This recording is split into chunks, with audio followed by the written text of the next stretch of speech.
Hello. The next series of videos you will watch, I will be posting on Thursdays. I'm going to be calling it Throwback Thursday.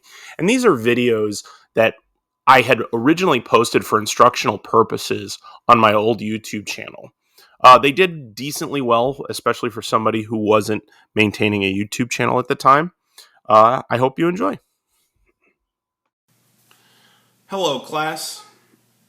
In this final construction video, we're going to talk about constructing a regular hexagon.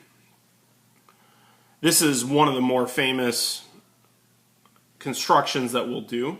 You'll see once again some parallels to what we have done before with other constructions. So to start off, again, I need some kind of segment or line. I'm going to go really short on this one. I'm going to go about that length. And I'm going to give myself, see all this room I gave myself up here. I'm going to want that extra room. This is one where my cautionary tales of don't make it too big, don't make it too small really are important, because if you make it too big, you are not going to have enough room on this paper for your regular hexagon. If you make it too small, that's when the compass gets really difficult to handle.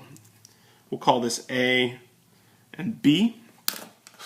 And basically what we're going to do is we're going to start like we're making an equilateral triangle. So I'm going to go ahead and center it at A and set it to length B, or AB I should say. I'm going to draw my arc. And then I'm going to switch it around on B and do the same thing. Now, if this was equilateral triangle, we'd connect these points and call it a day. But we're not constructing an equilateral triangle, we're constructing a regular hexagon.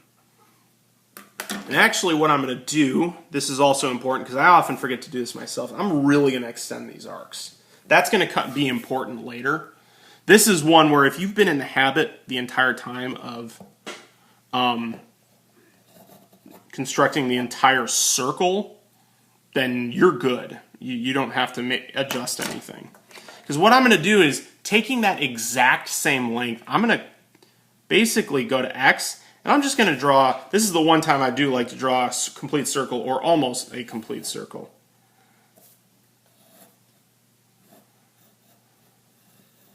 There we go. I didn't get that last little portion of the circle. But the reason why I'm going to do that is I'm going to plot this point C here.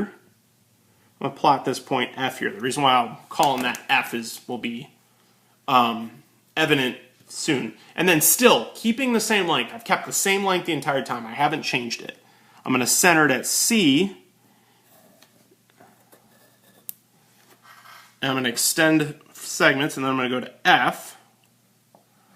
And you can start to see the hexagon take shape. Now, this is why I extended those arcs, was because I would get those intersection points. But once again, if you ever forget to do that, once you get this circle, you can always extend them again, because we're not changing lengths here. It's not something, so D and E, that is going to be changed throughout. And this is why I call this F. A, B, C, D, E, F. Kind of an OCD thing, but...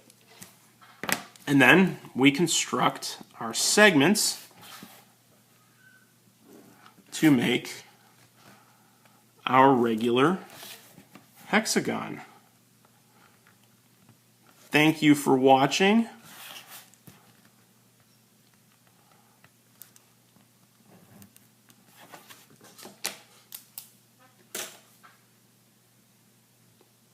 That's all the constructions I have for you.